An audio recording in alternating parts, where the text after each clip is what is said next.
Good to go. All right, thank you, Jaron. Good afternoon, everybody, and welcome to the May meeting of the Governor's Broadband Task Force. Today we have the anticipated annual report and a large discussion around that here in the second half of the meeting. But we do have a couple of presentations before that. And before we get to those, I want to turn it over to Jaron to do some housekeeping and the public comment period. Jaron? Thanks, Chris. Great to see everyone again. Thank you for tuning in. Just wanted to remind folks that this is a public meeting that is being recorded. We do have a meeting agenda that's available on the Public Service Commission events calendar and also on the task force webpage. In an effort to maintain audio quality, it would be great if you could mute yourself when you're not speaking. And I'll also ask that members of the public please be mindful of their audio as well and remain muted throughout the duration of the meeting, unless we're in a breakout room or that sort of thing. And we also do have a public comment period that will commence shortly. So I'm going to go ahead and do roll call now for task force members. So if you could just let me know when I call your name if you're here, that would be great. Chris Meyer. Unmuted and here. Vico Baker.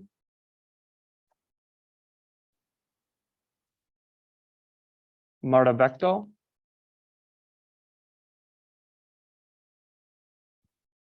Brittany Beyer.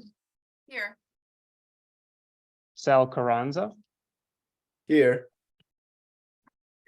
Lori Collins. I'm here. Doug Cox. Angie Dickinson. Emily Dittmar. Here.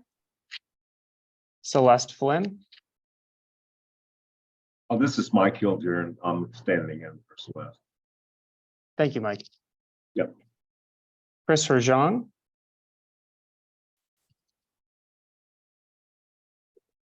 Justin Hebner.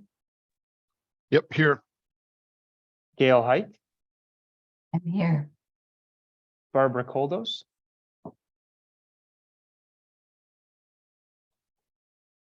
State Senator Markline or staff.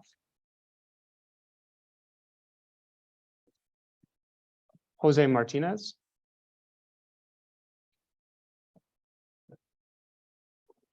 State Representative Mursa or staff.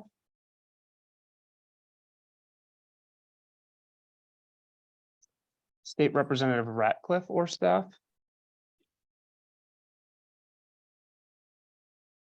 State Senator Path or staff. Rhymes. Rachel Shemlin. Present. Steve Schneider. Michelle Schuler.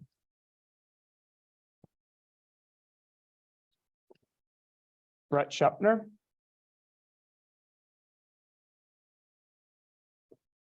Jennifer Schilling. Here. Thank you. Chet Streeb. Here. Thank you. Chad Young. Here. Good afternoon. Kwame Barnes.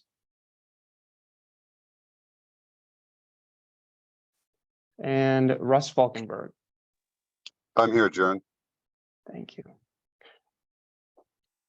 I saw the participant list was kind of ebbing and flowing. Did I miss any task force members along the way during roll call?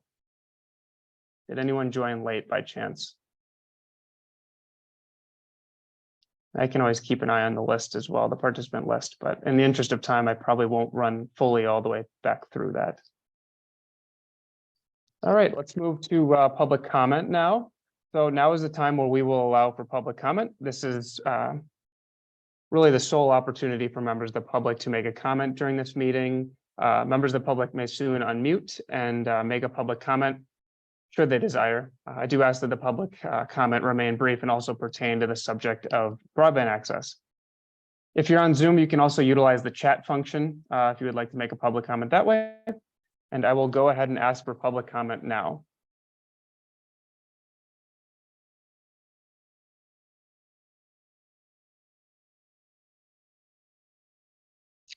I'm going to make a second comment, or excuse me, a second call for any public comment.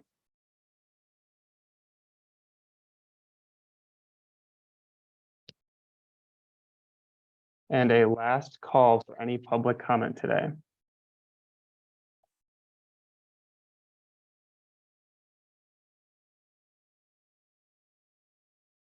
Hearing none, I would just make a note that written public comment is also accepted on an ongoing basis.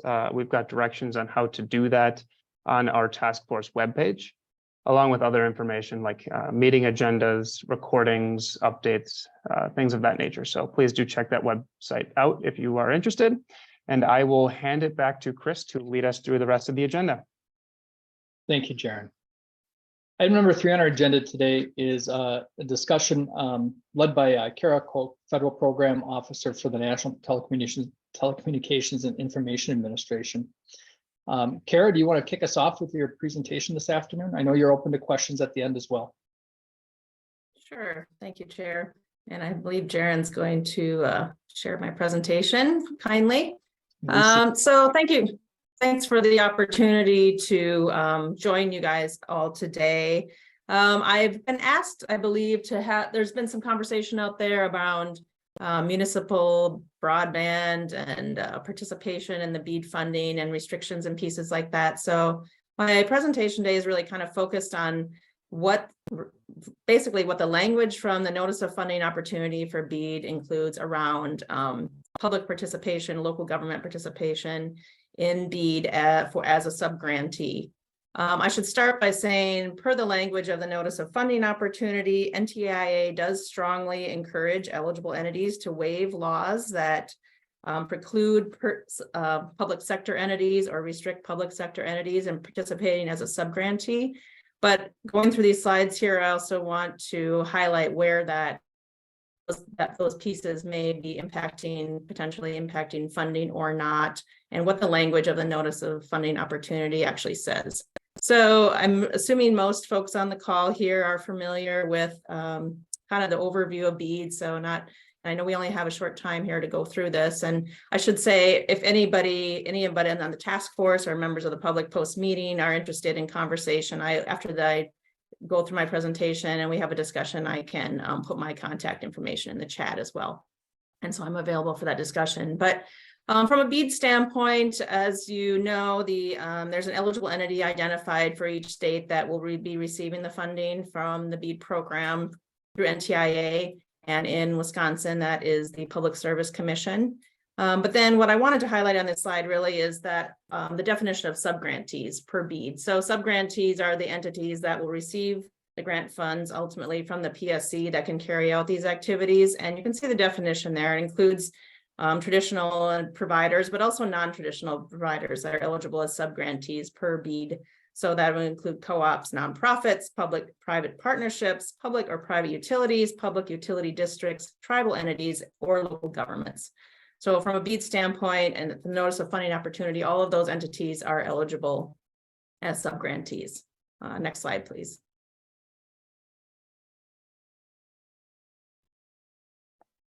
We can go to the next slide. Oh, did it not go? It went for me. Oh, okay. Odd. There we go. Maybe it's just maybe going very slowly for me here. Okay. So right now, as folks are probably aware, the Public Service Commission is working through the BEAD 5-year action plan. But I wanted to highlight the two pieces where the conversation about public sector funding, municipal funding is relevant as it relates to funding opportunities. So for the BEAD program, upon completion and approval of the initial proposal, the eligible entities are eligible to receive up to 20% of funding of the BEAD allocation. And then with the final proposal, which we'll highlight later, the remaining 80% is allocated. So, and just as a reminder, the Assistant Secretary at this point is intending to make allocation announcement on June 30th as far as the amount of funding that each state's going to receive. So in the initial proposal, there are a lot of significant pieces here, but I highlighted the piece around the public sector participation. And so the state, and in this case, the eligible entity of Public Service Commission here will need to, as part of their initial proposal, disclose plans to waive laws that restrict public sector participation. Next slide.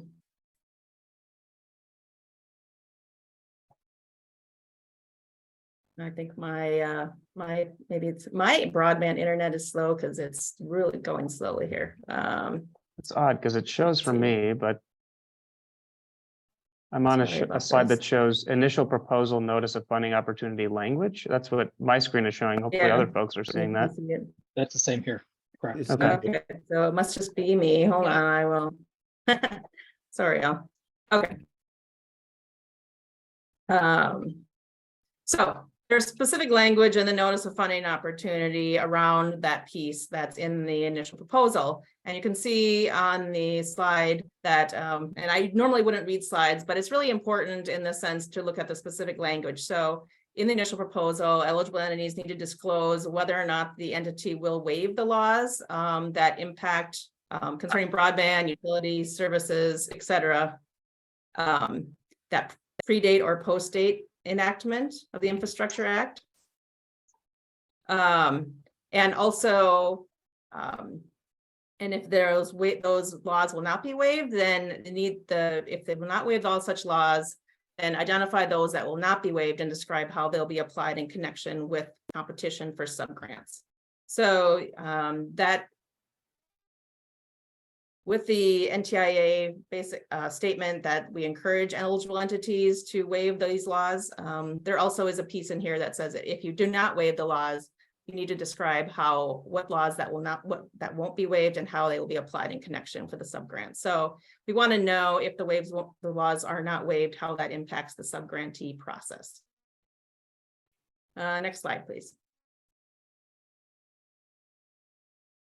Okay, so for the final proposal piece, there also are a number of components, and this is where the Public Service Commission, in our case, will be asking for the remainder 80% of the funding. And so there are a number of elements of the final proposal that also includes a description of unsuccessful applications that were affected by the laws of the eligible entity. So if these laws were not waived. And so if we go to the next slide here in the specific language, the Public Service Commission in its final proposal will need to describe each unsuccessful application that was impacted by the laws of the eligible entity that were not waived for the purposes of BEAD, and then that preclude those entities from participating in the subgrant process, or impose specific requirements on the public sector entities and how those laws impacted the decision to deny each application. So there's a recognition. The BEAD language does not require waiving the laws, but if the laws are not waived that impact this program, that impact BEAD allocation as a subgrantee to public sector entities, there needs to be an explanation of why.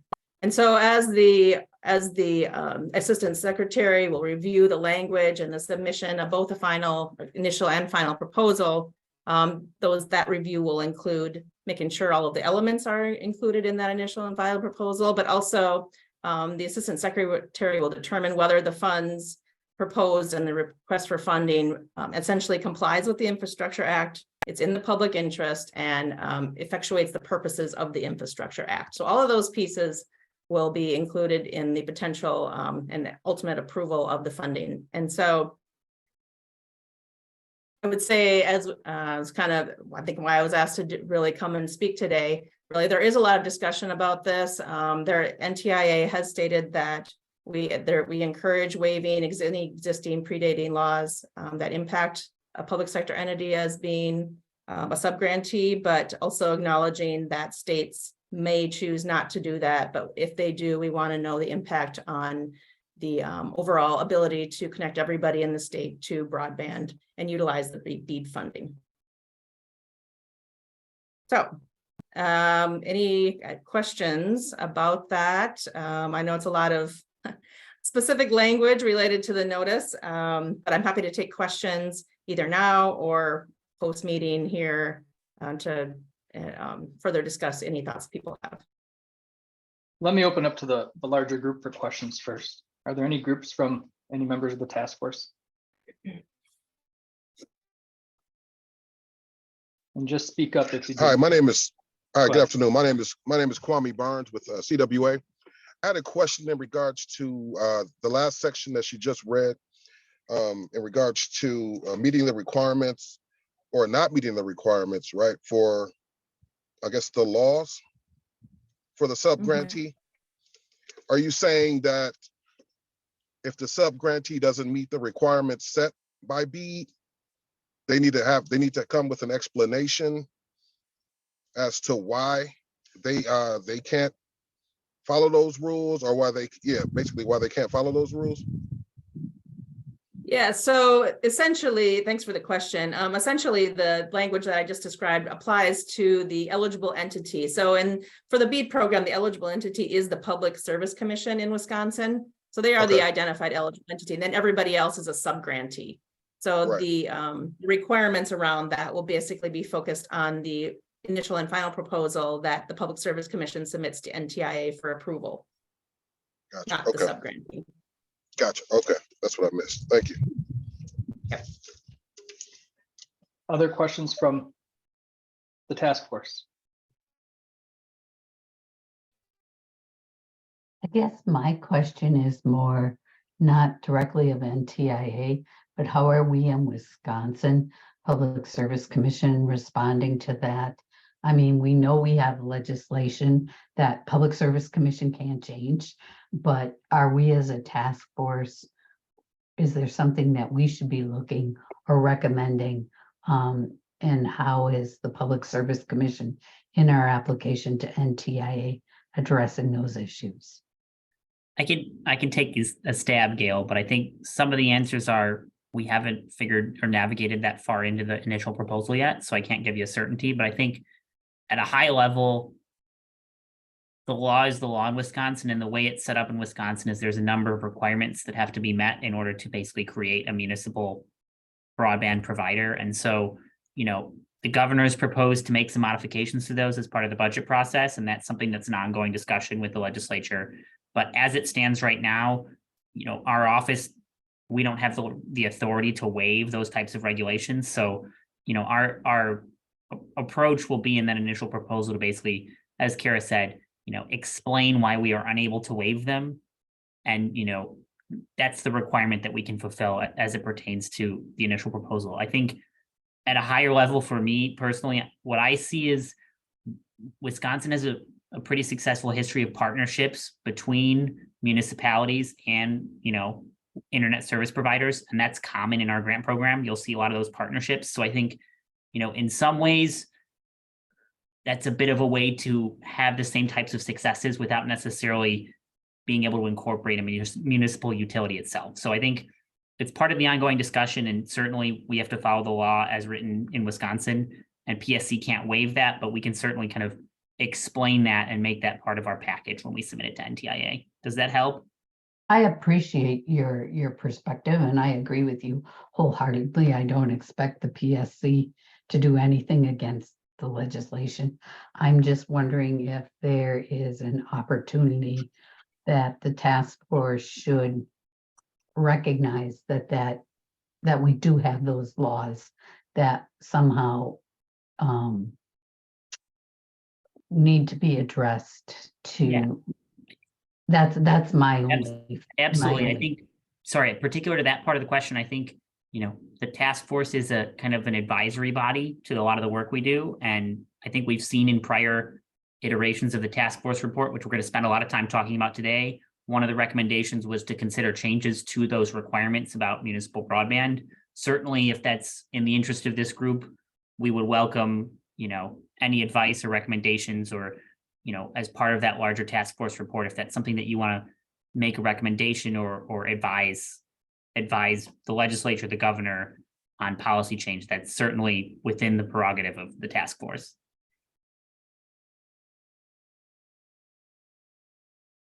Let me extend on that just a little bit, because I had the exact same concern, and we've talked about this a bit. What I'm really concerned about is losing money. And so, a municipality could apply for broadband grant through the Public Service Commission that's BEAD funded. And that would predicate them to have a communications license issued to them. And there's a process to go through in the state statutes for that. If they fail to achieve that, they can no longer follow through with that project. Does the allocation that was awarded to them stay with the Public Service Commission to be reawarded either to them through a new partner or to another entity, or does the state of Wisconsin lose that potential funding? So let me try and take a stab at this, Chris. So PSC is going to apply to NTIA for a big pot of money. We're going to get the pot of money, and then our commission, through its, its more typical decision-making process you see in a lot of our grant rounds, will allocate that money out to basically folks who are going to build the broadband. I think the reality is, unless we saw an kind of an eligible entity apply, they would basically be ineligible for funding, and we'd say, sorry, we can't fund your project, or we can't provide funding to you to build service in this area. So I think, particular to the municipal broadband question, there's a municipal broadband utility would have to exist in order to apply to us. And if they existed, presumably they would be in compliance with state law, right? Does that help? It does. So you're saying that if you don't have an existing communications license as a municipal provider, you're not going to be eligible to even apply for the fund.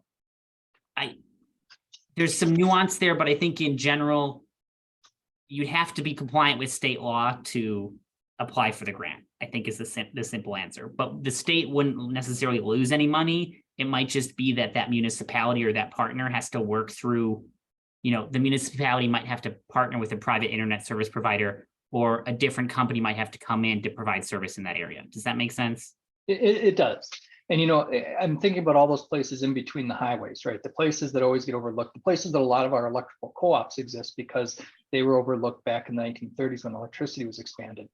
And in those cases, maybe the electrical co-op is a better entity to be looking at the broadband expansion. I just wanted to make sure that we weren't going to be in a position, if we didn't take action at the legislative level to remove or suspend any of these laws, where we would potentially lose federal money coming into the state. And I'm hearing that that's not the case. I think that's not the case. I think the reality might be that we would just need to find different types of partners or private internet service providers to come in to help kind of fill that gap. And so the state would, as long as we're able to kind of explain to NTIA and get that approval from NTIA about how we're going to mitigate what's going on in our state regulations, I think we would get our pot of money, and we could still allocate it. We wouldn't lose out on any money. And I think to your question of, those areas that are between highways, as you say, kind of the harder to reach areas that maybe don't have an incumbent provider and would be interested in a municipal broadband solution. I think one thing we've been leaning into, and we've seen this task force make lots of recommendations about,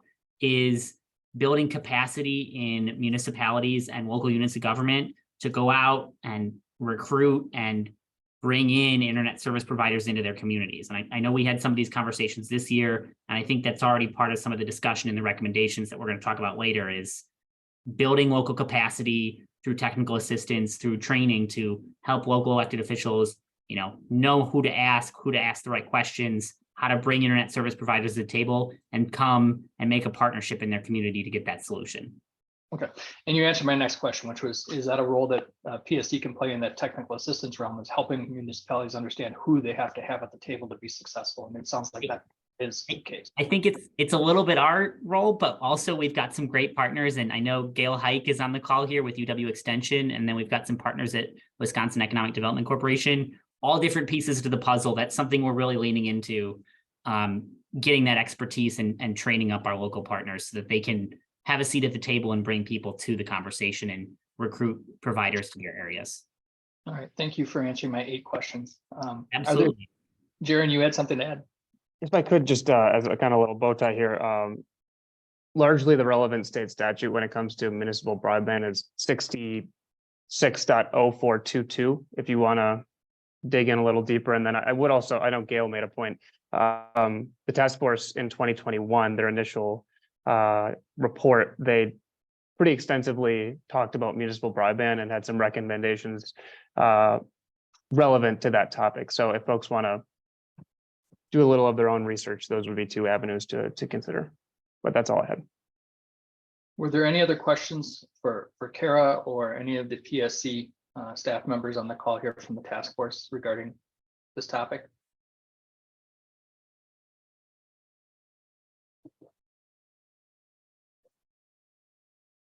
All right, seeing none, thank you, Kara. We appreciate you joining us and helping us with this issue. Yeah, thanks for the opportunity. Could I just ask one last quick question? I was on mute, unfortunately. I was just going to say that I'm not very familiar with this area, but you had mentioned about a waiver, but that's confusing to me because you cannot waive state law. And then you have to explain why you cannot apply because you're not eligible because the state law doesn't allow it if they don't have the license, right? That's confusing to me. Why the waiver when I don't think you can waive state law? I think what that means is in the context of like Wisconsin, a waiver would basically be the legislature passing a law that says like for the purposes of the BEAD program, this requirement, this statute does not apply, right? Like not necessarily like a waiver in, you know, another sense. You would probably write something into state law that says this law does not apply in this situation. In this situation. Okay, yeah, I thought that the waiver was going to be from the entity was applying, right? And that's where I got confused. Right, okay, definitely PSC is not going to stand up. I'm not going to sign a letter and say state law doesn't apply, I waive it. You know? Exactly. I have no such authority. That's where I got confused. I said, well, why? I mean, you cannot waive state law, right? It's the legislature that would have to say, okay, these circumstances, you know, the law can be waived. Okay, I get it. Thank you. Yep. Any other questions? It's an important point. We want to make sure everybody has their questions answered. I know I had a lot of them. Thanks all. Yep. Thank you again, Kara, for your time today. We appreciate it. Yep, thanks. And I'll place my contact information in the chat. So anyone can feel free to reach out if you come up with a question later. Thank you. All right, moving on our agenda. Item number 4 is a broadband intelligence presentation. And I know that this will be presented to us by several members from the Boston Consulting Group, and I'm going to hand it off to Milena right now to talk more about this presentation and what we're going to learn about. Milena. Thank you, Chris. I hope you can. Sorry, we have set up a wheel. Sorry, we have 2 speakers going on here. I hope you can hear better now. Great. Thank you, Chris, and thank you all the members here to listen to this part of the little bit different than we usually talk about it in this group. But we are having here our consultant, the Boston Consulting Group that we hire as a state through a competitive process, and they've been awarded this contract to put together this broadband intelligence platform or sequence of platform. That is going to be a project that's going to inform a lot of the work we do and potentially a lot of the work you do. And we are having this group presenting this project in terms of an overall idea what the project is and some little detail that might be more pertinent to what your general work is about.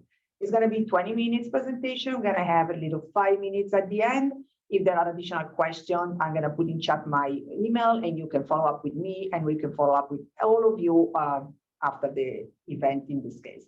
I think that's generally what I have. I would like to pass it to Alyssa for a moment. She might have something to add before we're passing to the group. Alyssa, do you have anything to add?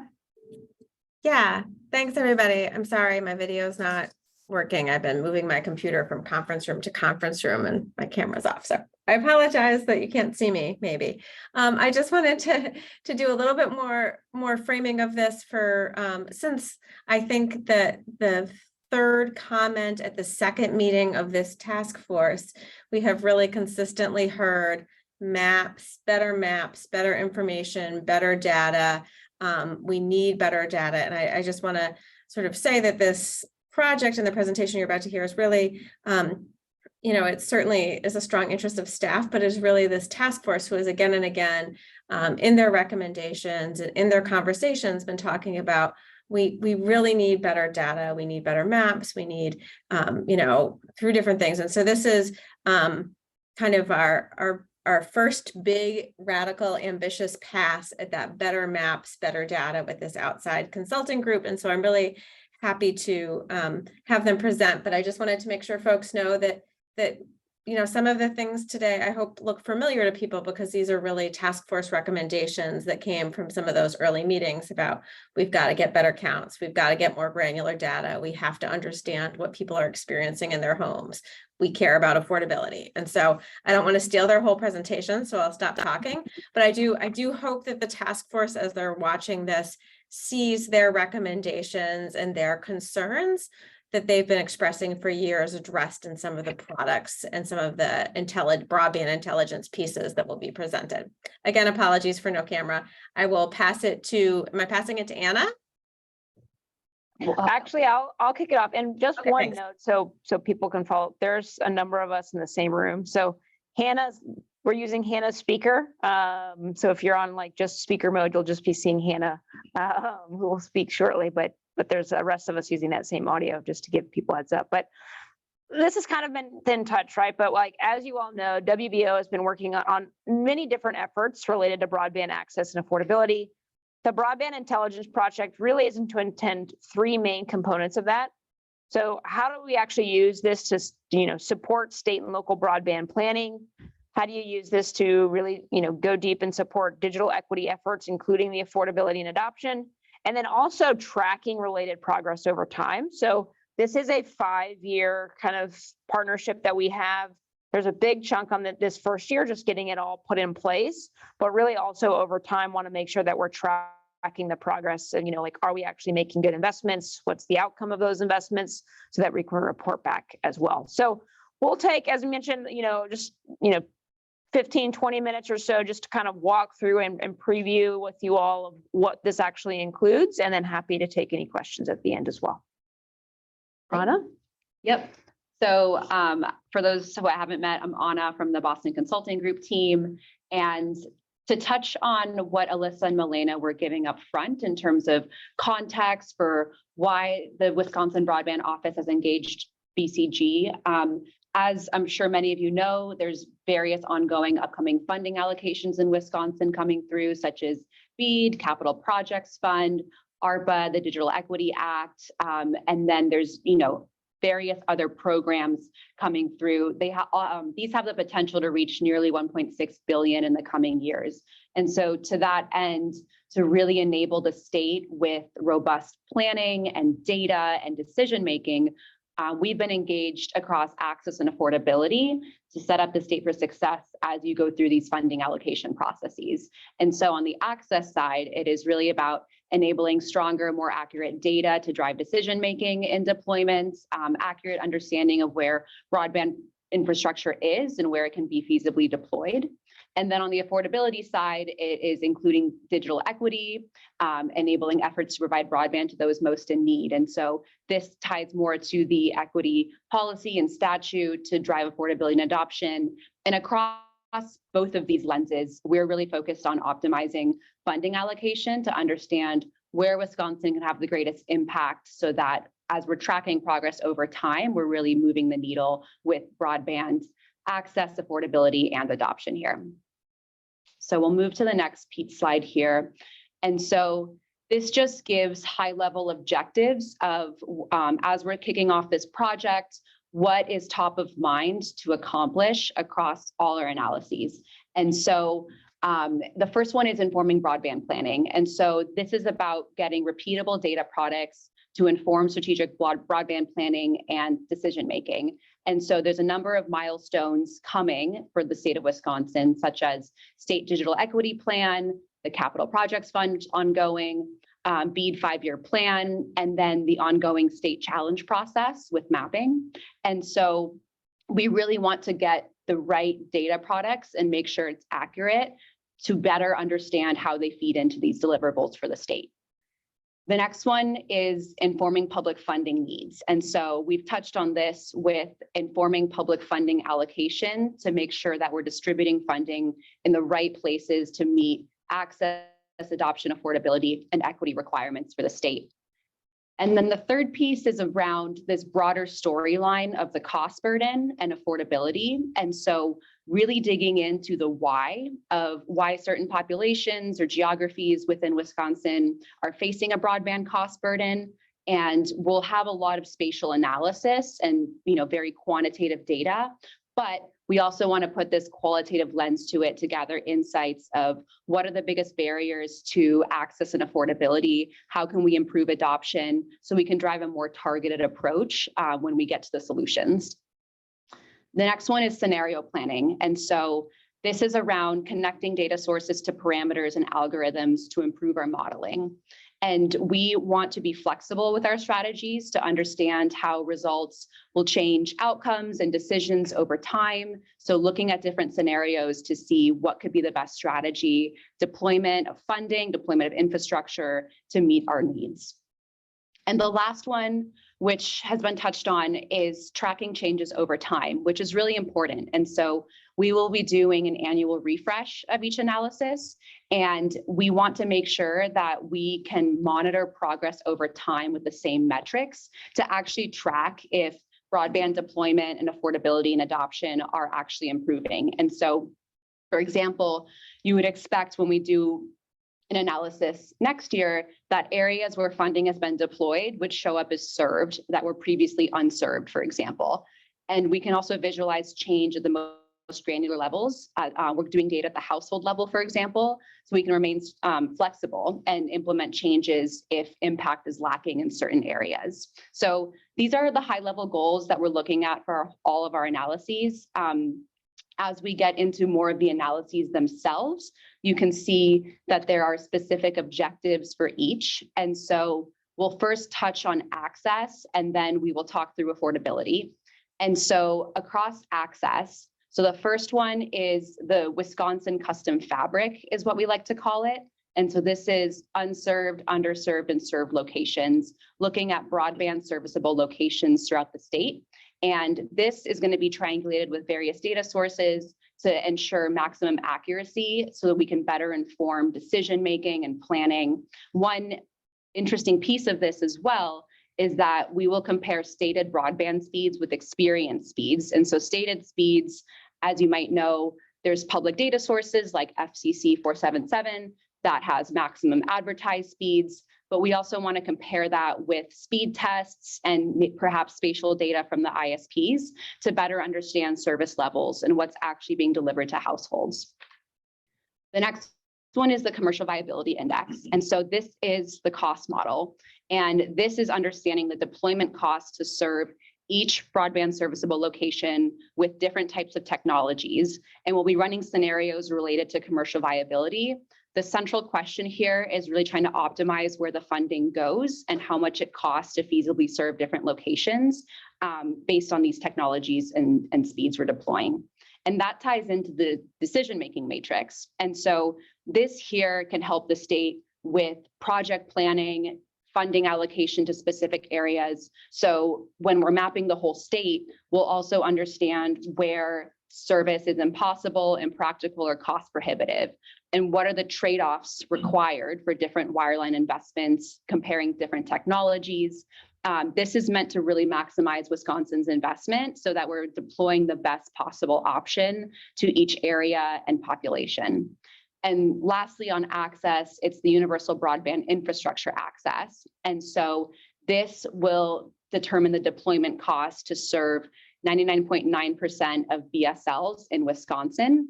The reason it's 99.9% is just due to electricity. And so this will give the state equipped with knowledge of what is the required public sector investment, how much is it going to take to feasibly serve all of Wisconsin. And that way, when the state is looking at grant applications and determining funding allocations for different ISPs and organizations and areas, that we have the right knowledge of how much something should cost. So those are the access analyses. And then we'll move next to the affordability. And so we're doing affordability after access because it will be important to have that map validated as kind of our base layer and our fabric of understanding all the broadband serviceable locations and what speeds, what ISPs are being delivered there, what technologies. So that way we can layer these digital equity and affordability analyses on top. And so first one is affordability gap. And so we'll be looking at the average price of available broadband compared to ability to pay. And so we'll be getting from ISPs and from research average subscription prices, and then we'll be getting geographic and demographic trends to be able to compare income, for example, with subscription prices. So that way we know where broadband is unaffordable. And that ties into the broadband cost burden. And so broadband cost burden is understanding where subscription prices are unaffordable, where are they facing the broadband cost burden. And this will help us prioritize areas for targeted funding and interventions. And one critical thing here is when we layer these socioeconomic characteristics and demographics on top, understanding who is facing the broadband cost burden the most. So that way, by age, race, income, we know what populations to focus our digital equity and affordability efforts on. And then that ties into ACP. And so we'll have an accompanying report on the Affordable Connectivity Program. So we'll look at ACP eligible and enrolled households. We'll gather qualitative insight into adoption rates. So why residents are not subscribing to ACP, what are the awareness levels of ACP? As you might know, it tends to be quite low in terms of eligible households actually enrolling. And so really digging into that to understand why.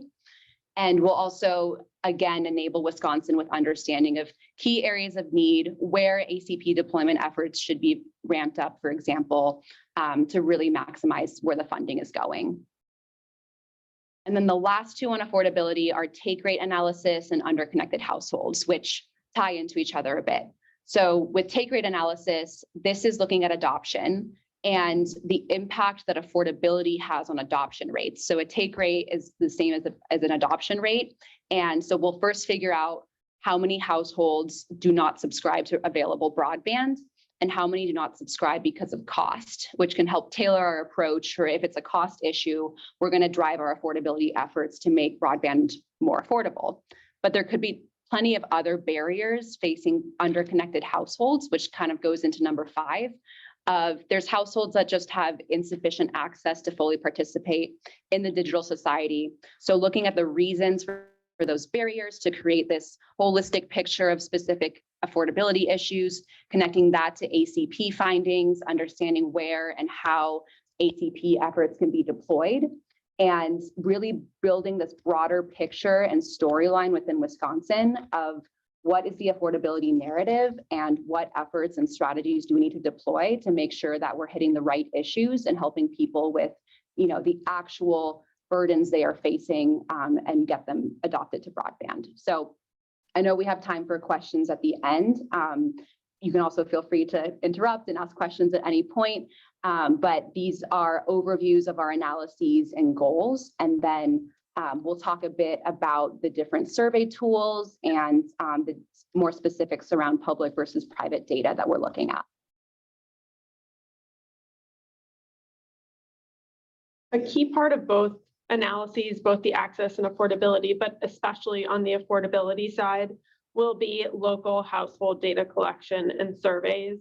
We recognize that there are a range of survey tools that are already in the field in Wisconsin, the biggest two of which are the Wiser survey and the GeoPartner survey, but we also recognize that many community and organizations have already fielded surveys to understand the needs on both access and affordability side of their communities and their constituents. We plan across the board to leverage all of these surveys, but we really see Wiser being a key tool to understand the adoption and affordability barriers in the community. Being able to get information around what are you paying today? What's the quality of that internet? How are you finding it? What are your barriers to using that internet? What are you doing with that internet in terms of daily connection, other devices that you have?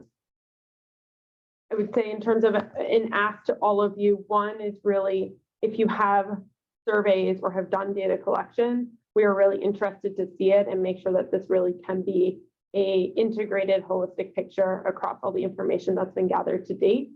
And also we'll be continuing to push out these surveys and especially the Wiser survey to get even more up-to-date information about how communities are or are not using the internet today and why.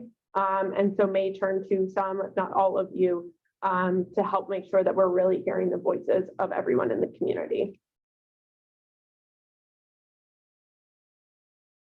Ultimately, we see all of these data analyses coming together to really serve both the Wisconsin Broadband Office as it embarks and continues broadband planning and execution across infrastructure deployment grant programs, as well as affordability adoption programs, and being key tools for the public.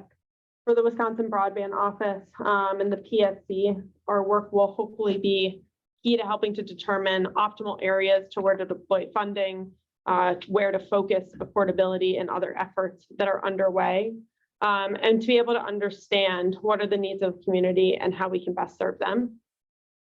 And on the public side, we plan to make information public to the community to understand what is the state of need around broadband affordability, adoption, and access today, who is served, who is not, what providers are available as we know it in different areas, what programs are available in different areas, and to be able to track that progress over time so that we can see the progress that we are making.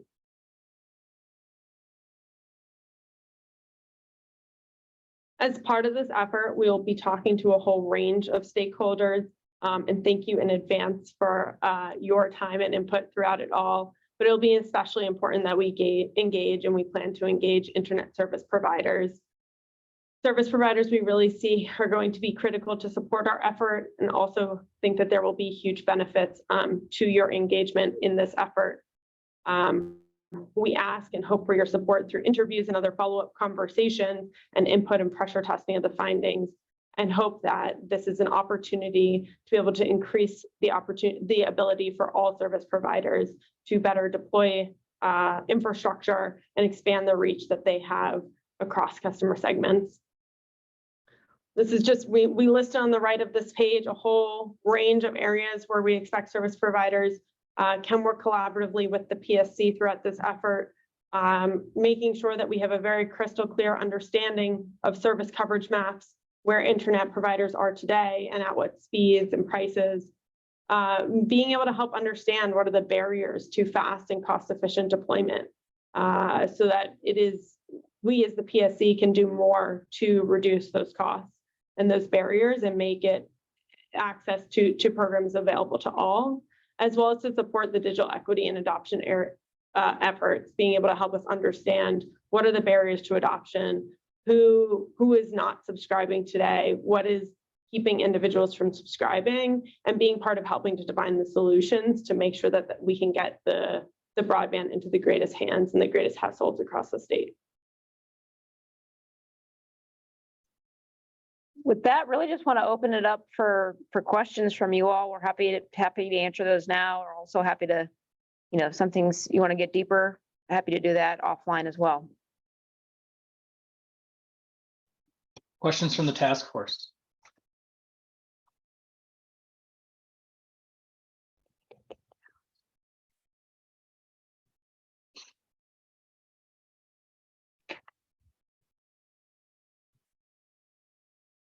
A lot of information to digest. I can ask one quick. I think one of the ones, like I like all the data sets that you're applying. I think one of the ones that will be hard to separate is, age versus affordability as far as penetration of broadband, because there's some correlation between those in that situation. So I think that's one, and you've got both of those variables to kind of be able to play with, but I think that'll be one that's going to be hard, and then really leads to the education factor that we have to do to, push that broadband deeper and create the use case for those individuals to really want to have that internet. But obviously, especially in rural areas, just because our demographics are a little bit older, we see that that's how the data lines up in certain situations. There's just some people that haven't found that exact application that makes them, really yearn to be able to use the internet at the level we'd like them to be able to. I really echo that. And I think one of the special things about this work that we are embarking on now is being able to see all those data points together. And so be able to look at a household level or an area level and be able to understand demographics, infrastructure that exists today, what people are saying are the barriers to adoption, what we know about affordability and cost burdens, to be able to really understand what are the needs in different area or the package of needs in different areas, and then be able to tailor programs directly to those needs.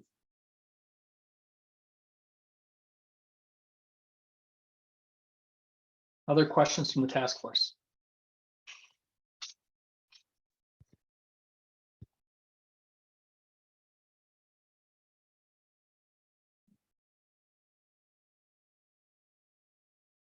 Okay, well, thank you for the presentation today. It was very informative, lots of information. Can I hop in quick? You bet, Rory, go ahead. I just want to emphasize a lot of the work BCG is doing is it's in collaboration with and in partnership with Mhm. all stakeholders on this call. So, it's a bit of a preemptive thank you. We appreciate your insight, your assistance, your conversations. I know this is not the last time you'll hear from BCG, and, just a thank you ahead of time. We really appreciate you guys being part of this effort as well. That's all, Chris. Nope, thank you. All right, thank you again. And I'm sure we'll have more conversations. Here's what he said. Chris, I was just gonna say that, again, from my end, thank you for all the people on this call. And if there is any other question or clarification they want to have afterward, please send me an email. I just put it in the chat. You just grab it from there, send me an email. If there is anything that you would like to collaborate with, same venue, send it to me and we can connect even through Jaron. If there is anything that you might want to be participating, even as a part of an interview panel, even that's an opportunity. Again, tell me what you want to be part of it and we are going to have you in. Thank you so much for your time. Thank you, Milena. All right, everyone. Moving on to item number 5, a discussion on the annual report. We have 60 minutes for this today because this is the culmination of a year's worth of work. So Jaron, you're going to kick us off, I believe, on this item. Yes, thank you, Chris. So I have set up a Google Doc, kind of like, excuse me, it's Google Slides, like past meetings. So we'll be engaging with that document shortly. I will put the link in the chat right now. Give me just a brief moment. Bear with me. Should have had it cut and pasted already. All right, so so that's the document that we will be working off of today. By and large, if folks remember at last month's meeting, we spoke in great detail about some of the goals from past task force reports, goals going forward for this 2023 task force report. We also spoke in great detail about some of the recommendations from past task force reports and draft ideas for this 2023 task force report. So that will be the focus of today's meeting. I think we will, I shouldn't say I think, we will be breaking out into small groups. I've got those breakout rooms pre-assigned here and I'll open them up shortly, but we'll probably spend about 10 to 15 minutes on goals, where we will come back, we'll spend 10 to 15 minutes in small groups, come back as a group, do some report out and some large group discussion. Then we'll go back into small groups for maybe 20 or so minutes, depending on time, to take a look at those recommendations. And then if folks remember, in years past, we have always included case studies. And we've got a good list of growing case studies so far, but I want folks to, when that discussion time comes around, it will be very helpful if folks have ideas about specific case studies that we can utilize to illustrate those recommendations, or not even necessarily the recommendations, but maybe there was a topic area that we dove into throughout the duration of this task force session, if you will. And maybe there's a case study that would help illustrate some of those conversations that we had, or maybe some of the points that we discussed. So we'll talk about goals, recommendations, and case studies will largely be the focus of our breakout time. So I am going to briefly screen share here. If you give me a moment and I will share, let's see. I will share that Google Doc so folks can take a peek at it. Folks might already be out there, but I look good. I see a number of folks out there. So can people see my screen okay? Yes. Yes. Thank you. So this will be where we'll be working today. So like I said, first breakout session, we'll be focusing on the goals. So if folks remember, this was the goals. These were the goals that were largely drafted in 2021 for that initial 2021 report. And I won't repeat these because, like we said, we really dove in pretty deeply on these in the homework prior to last month's meeting, and then also at the meeting itself. After last month's conversation, these were some of the goals that staff have come up with. So the task for our first breakout session will be to take a look at these goals, and I'm going to click over here. So we'll be looking at, following last month's discussion around refining these task force goals, are these drafted goals now consistent with that discussion, and are any further changes needed? We are really reaching that point in the timeline where we need to finalize or really get as close as we can to finalizing these goals and recommendations, because the next month or so will largely be focused on filling out the body of the report, things like case studies and some of the other sections of the report that we typically include, like current state of broadband, current state of digital equity. So that is the effort for this particular first breakout session. So folks want to, when they get into their breakout rooms, take a moment to digest these draft goals that I'm showing here, and then maybe spend 10 to 15 minutes discussing, again, are those goals consistent and are any changes needed? And I've got slides for group one. You'll have to go to the first section, the feedback. We'll get to the next slide later. So there's slides for each group, and then we've got a slide for members of the public that are joining us as well, if they would like to make any comments or kind of have their voice be heard in this fashion. So I'm going to stop sharing, and I'm going to open up the breakout rooms, and let's see, we've got 1:57. So I said about 10 minutes. So why don't we come back at approximately 2:10? I will send a reminder to folks. But it would be great if we don't necessarily have a PSC staff person for every room. So it would be really appreciated and great if folks would be willing to step up and volunteer in terms of taking those notes, because those notes are very helpful for me after the fact in terms of kind of understanding the conversation that took place. And then it would be great when we come back to report out if folks would be willing to step up and report out on what their conversations were in their group. So I'm going to open up the rooms and folks can dive into that first topic area, focusing on the goals. Are they consistent with the conversation we had last month? And are any changes needed? So I'm going to open up those rooms now.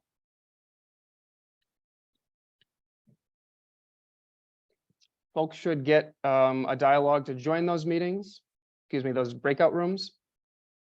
And I will say, if there are any staff, there's a number of staff from Boston Consulting. I didn't assign you folks to a room. You're welcome to stay, leave, join a breakout room if you'd like, but I didn't assign you all. And then there was also a number of PSC staff that I didn't assign. I didn't know who was kind of tied up with other things. So if you'd like to join a breakout room, just let me know.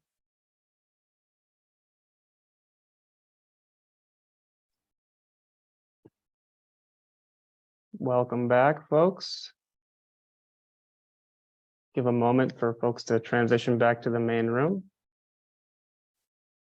I hope that those conversations were productive, and I hope that there was enough time. I was kind of trying to follow along on the Google Doc as best I could from afar, but hopefully you all had enough time to look at those recommendations and come up with some thoughts. So why don't we go ahead and start some brief report outs.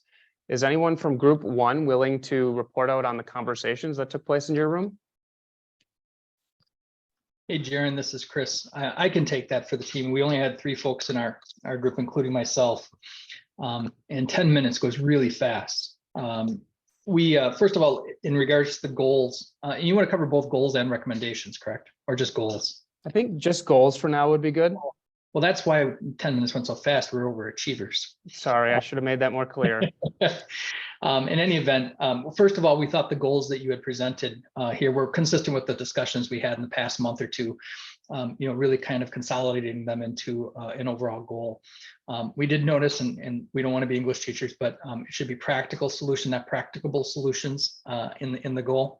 But then we also thought it was important to maybe include some way to quantify what practical means.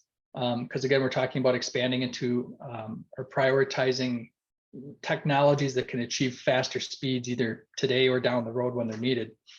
And also looking at those scalable solutions and prioritizing them as we talked about in the past, things like fiber, not that we don't see a role for fixed point wireless in areas that it's just not economically possible to serve with fiber. But we do think that there's obviously a benefit to prioritizing those more scalable solutions like fiber that can meet those longer term, higher speed goals. Thank you, Chris. I appreciate the feedback on, I wouldn't say wordsmithing in English is my expertise. I don't think I'm particularly bad at it, but I don't think it's my area of expertise either. So I appreciate that feedback. Thank you, group one. Group 2, any willing participants to report out on what kind of conversation took place in your room? I will volunteer and start with an apology. We focused a lot on recommendations. I admit I just in my scatter brain, I flipped past the task force goals page and missed it. So maybe we'll have to pass until we start talking about recommendations. That's okay. And Sorry, I team. realizing that I probably wasn't clear enough, so I apologize about that. Maybe if you spend some time talking about recommendations, maybe you could kind of finish up that conversation in our next breakout session, and maybe spend a little bit of time thinking about the goals, and we can come back to that. So sounds good. Sure. Group 3, any willing folks to report out? I can jump in as the team who follow the directions. I think we talked about the goals seem reasonable, but there is a significant way and a gap to get there. Chad's shared that there's some industry forecasts that a typical household by 2030 will be subscribing to multi-gig service.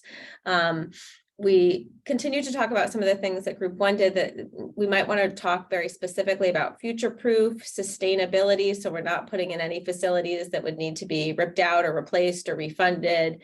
And then we talked about for the second goal that not just an emphasis on that gig, but really making it a priority.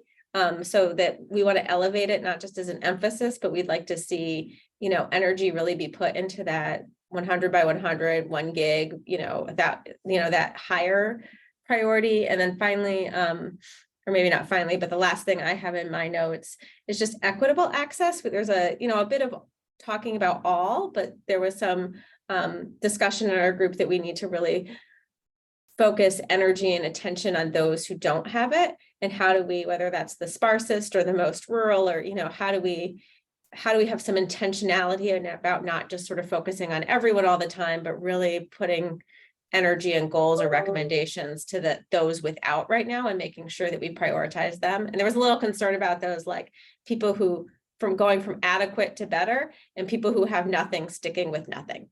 And so I don't know if anyone from Group 3 wants to add in, but those were some of the notes and our wordsmithing that we'd like to add. Yeah, part of the conversation that I made is also, it was mentioned by Chris, the technology, how we can keep up with technology as it moves so fast that is future-proof. Not just about the speed, not just about all these other things, but also how can we future-proof the growth, the changes in technology. Thank you, Sal. Give a moment for any other thoughts from Group 3. I do appreciate that forecast. There was a lot there, but one thing that, well, a lot stuck out. I shouldn't say it stuck out, but the forecasting from an ISP perspective in terms of what speeds are forecasted, say in 2030, I think you had said. So that is very helpful context, and I think that there could be a little tweaking and refining to those recommendations, or excuse me, those goals. So thank you very much for that. Group 4. Would anyone like to report out on the conversations that took place? And my fingers are crossed that hopefully the conversation was revolving around the goals. Jaren, I can take it. Thank you, Brittany. We were on the goals. We noticed, especially in comparison to the 2021 items, these were by and large speed goals. And I don't know if it's appropriate to put the speed goal title back in, because there are a couple of other different goals, but just to note, because that was part of a little bit of the confusion on our side. We noted that a definition and goal for anchor institutions and being covered at the gig capacity wasn't necessarily there. And knowing that it's, it's unserved, underserved, and anchor institutions at a gig for the bead work, wondering if that should be more explicit. And we were actually wondering if there is a pretty explicit definition of the anchor institutions for Wisconsin, because I know that will become an issue in creating the initial plan, especially. We had conversations around making sure that the technology stays future forward, and not having to reinvest in the infrastructure if we're not thinking far enough. We also had a conversation about, the second part is recommendations versus these were goals. And the recommendations might not have measurable goals inside of them. So wondering if that's going to be part of how the recommendations are written, so that, there's something to be measured on that side to kind of a note making progress. Thank you, Brittany. Any other thoughts from group 4?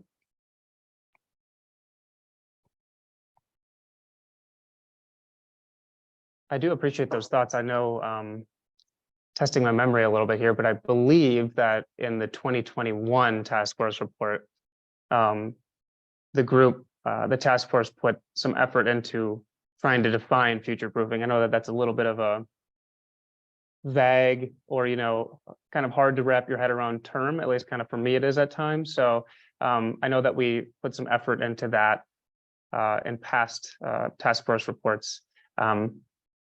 Yeah, so that's one thing that kind of came up amongst a number of things along the way, and along the CAIs. That is something that we can add back in there. I think that there's, it sounds like there's a desire to do so, CAIs at the gig level, and that is one of the eligible use cases for the BEAD funding, as far as I understand. So yeah, that is good feedback. Thank you very much. Any overall comments from the group on what we've discussed so far? Otherwise, I think we can break out into the small groups again and focus on those recommendations. I did put those recommendations, let's see, they're on slides 4 and 5 of the slide deck. So you can take a look at those, and then when ready, scroll down to your group's particular slides, and then have some feedback on the recommendations. And then I also had a section for potential case studies. And I think that'll be really, if folks could,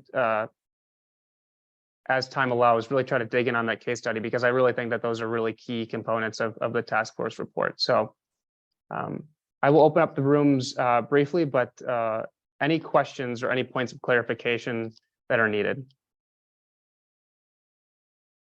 I'll follow directions this time, I promise. I hope my directions were more clear this time. I apologize about that. We'll let you know if they weren't clear after we mess it up again. Okay.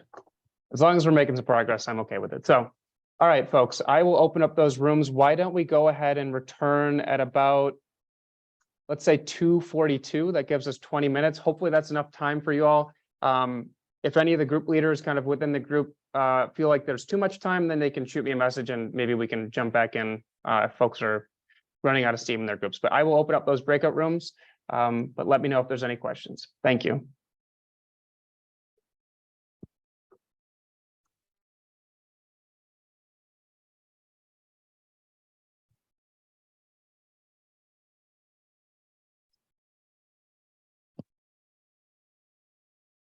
Welcome back, everyone.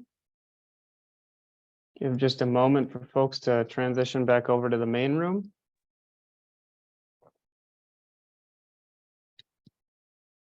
I hope that that was a sufficient amount of time. I realize there's a lot to consider there and a lot to respond to. So I hope that there was some good conversations. I saw a lot of good note taking in the Google slides, so I was happy to see that.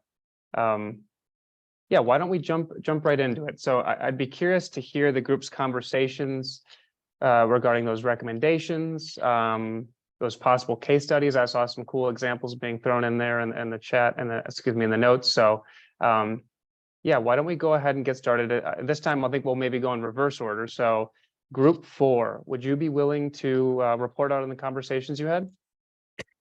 Sure. We got to 3 of the different recommendation areas. On the funding side, we had a lot of conversations about the inflationary protection piece of it, and making sure that the language stated that we wanted to set up a policy to make sure that there was not an issue. So just maybe strengthening it. There was a recommendation to make sure that a grant or loan program that stands beside some of the work that's going to be standing up really fast is very important, especially for smaller providers who might, not have a lot of funding flexibility when we get to the point where the 80% of money is let out on BEAD. So just knowing that there's different sized ISPs who are going to really need different types of support. Another recommendation was to make sure that there was language about concentrating on the matching grants, the match for the grants rather, and making sure that philanthropy and other partners are at the table. And that kind of falls into the community conversation. There was a note that maybe identifying the electric co-ops and the other cooperatives around the state and making sure that they're connected into the appropriate counties is really important in thinking about who's going to be serving what area. We spent a lot of time on that topic of, okay, especially with the advanced mapping that's going to come around, knowing where the unserved and underserved areas, it's going to be very clearly defined. You're going to very clearly understand where the CAIs who aren't at a gig capacity are. And so the focus and the brokering is a little bit different. And what does that really look like? And so kind of thinking forward on that side. And then we ended up talking about affordability. It's really difficult to define an affordability line. So we puzzled over that a little bit, but we had major questions about having a recommendation that there is something in place when ACP will go away, and how do we make sure it's still affordable? And we ended up, putting a couple case studies together. I don't know if it's working ahead, but those were some of the top of the items that we were talking about. Thank you, Brittany. I'm glad to see all the conversations that took place in that room. In the interest of time, let's keep moving along here. Group 3, any report out from your conversations in the breakout room? Sure, I'll do it quick. Some discussion for federal funding. Is there a way to ensure that there's community input, community choice, community preference in the deployment of any federal funds? Some discussion of, we don't want to just do the lowest bid when we are deploying federal money in the state, but we want to do the best, most future-proof, most community engaged project. And then some discussion around ACP, and that maybe ACP isn't, 1, might run out of money and it might end, but 2, maybe isn't enough if the only available service package is very expensive. A -30 is insufficient. So quite a bit of discussion about how do you keep providers whole and not make a small provider sort of bear the burden of low cost on a small group of customers by doing low cost, but how do you also make sure to give low income people in the state access to internet at a price point they can afford? So maybe a state fund for that, maybe something else, but some ways to not just make it the burden of the provider, but also make sure low income people get it. And then some interesting discussion around creating a pipeline of talent to work in the industry. And that's in the workforce recommendations, pretty nice, but we really explored those, like youth to work opportunities for credit, really like intentional programs in high schools, youth apprenticeship, internship programs, just really deeply thinking about how we get, in particular, people who live in rural Wisconsin to be trained to stay and work in rural Wisconsin. And anyone want to add any that I forgot?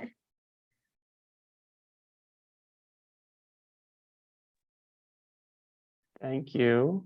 Not hearing anything.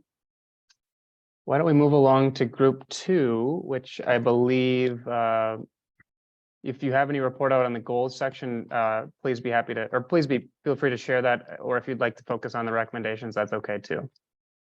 Yeah, we like the goals overall. I think one thing we maybe want to add is kind of towards the bottom where we're talking about, broadband access is essential for for the following things, maybe adding things like agriculture, quality of life, entertainment, aging in place. I mean, there's a huge laundry list there, but those were some other ideas we could add in if there was interest. Jumping to recommendations, we talked a good amount about kind of other things that would make the broadband deployment environment more hospitable to providers. One was permitting. It's always a pain point, but I think particularly we talked about standardizing the permitting a little bit, making sure that expectations from municipality to municipality is the same so that you can plan more consistently. We also talked a little bit about affordability, I think, was a real highlight. Maintaining funding for the ACP was across the board in our group a highlight and something we would like to emphasize. And then really felt comfortable with the workforce, felt like it was a good listing of groups. And then on the data and mapping side, this was a little bit broader discussion, but and maybe no solutions or recommendations, but we talked a lot about how to identify and make sure that a challenge is credible and that we can believe folks when they say they're going to build service to an area. And so kind of keep at least iterating and studying that effort. That's what I've got for now. Thank you, Rory. Group 1. Any report out from group 1 on the recommendations and the case studies? So this is Chris. I'll briefly touch on our recommendations and then hand it over to Russ to talk a little bit about an example as a case study. So on the federal line, we talked a little bit again about what we talked about earlier in the meeting today. I think it's important that we're recommending, we agree that it was important to recommend to the legislature that they're looking at those state statutes and making sure that they're considering any flexibilities to maximize the reach of these dollars. On the workforce side, we are absolutely in favor of prioritizing internal workforce development in the state of Wisconsin and good paying jobs for people. But we want to remember that as demand and supply conflict with each other, there may be resources that come in to help augment that so that we're getting the best bang for our buck, so to speak, as we're deploying broadband. Infrastructure, we didn't hit on that a whole lot, but we did talk a little bit about future-proof projects and primarily talking about fiber in that context, but also hybrid projects that may bring fiber into an area and then use fixed point wireless to get that last mile or more of that last mile covered as being a good way to both get fiber into the ground into areas that can be expanded later on, but also getting service to people more quickly. On the local side, we did talk about digital literacy there again. That if you build it, they will come mentality. And we know that that's going to need some work. And we need to help people understand the need for broadband, both from the adoption standpoint, but also from the uptake standpoint for carriers. Mapping data, we talked a little bit about the fact that we're very focused on the broadband speeds, but we don't talk a lot. In the past, we talked about latency, for example. The comment was made that not all 25 by 3 meg services are the same. And then finally, on affordability, we thought about there may be ways we could consider recommendations that would streamline the process for past providers who have performed.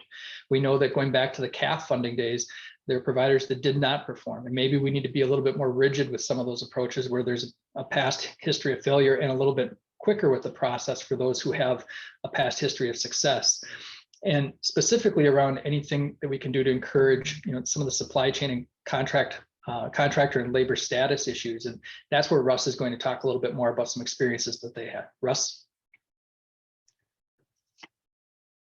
Thank you. Yeah, my only comment, Jaren, was, there's been many issues lately, like with supply chain, for example, and I was just relating back to when I did DoD contracts. And if you were working on something for the government and you got some priority getting materials, and we've just had multiple cases here in the last few years where we've had to pull materials off one job to get them to another because we had a grant, for example, that had a timeline that had to be met, or we pulled contractors off one crew because again, of a material shortage, but we could go do something on the other side of our service territory. Every time you do something like that, it costs you time and money and productivity. Just looking for anything that may be able to streamline the process or get us materials when they were, promised. That was my input. Thank you. And thanks, Jaron. I was taking notes on that until they just started to appear on the screen for me. No worries. I That's just wanted to make, Go ahead. I just wanted to make sure it was captured. So No, that's a report out for group 1. great. Thank you, folks. I know we've got 4 minutes left, so I'm going to try to motor through this last little part here, but I do appreciate all the great conversation. It's very helpful for staff when trying to create a synopsis of the work and the recommendations of the task force over the course of this year. I just wanted to briefly mention too that the task force, of course, has previously issued 2 reports with a number of recommendations within those reports. I know the conversation was had last time around, or last meeting last month in April, that I think folks felt that it was okay if those reports stood on their own as kind of their own publications, and that the 2022 report built upon the 2021 report, and the 2023 report will build upon the 21 and 22 reports. So I think to the extent that there was a lot of conversation there about some recommendations that maybe should or could be made, and I think we can certainly emphasize that if folks feel strongly. I just kind of wanted to remind folks that a lot of that stuff was considered and recommended or spoken about in previous task force reports. So just kind of wanted to frame that up a little bit. But like I said, this is I'm happy to do whatever task force members feel is appropriate. So Chris, if it's okay, I will just jump into next steps quickly.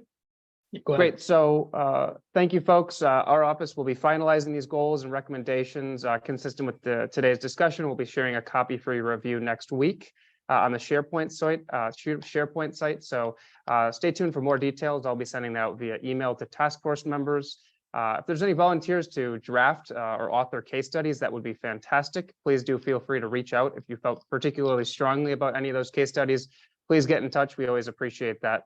And let me know if you're having any SharePoint issues. But the next meeting is Wednesday, June 21st of 2023. And largely, we will be taking a final look at that report with the plan to submit that by June 30th. So that's all I have. And I've got 258 and my battery's at about 2%. So Chris, I'll hand it over to you for any final comments or final remarks. Nothing from me. A great discussion. Thank you, everyone. Thank you, folks. Have a good day. Yep. Thank you, everyone. Thank you. Thank you. Thank you, everybody. Thank you. Good to see you.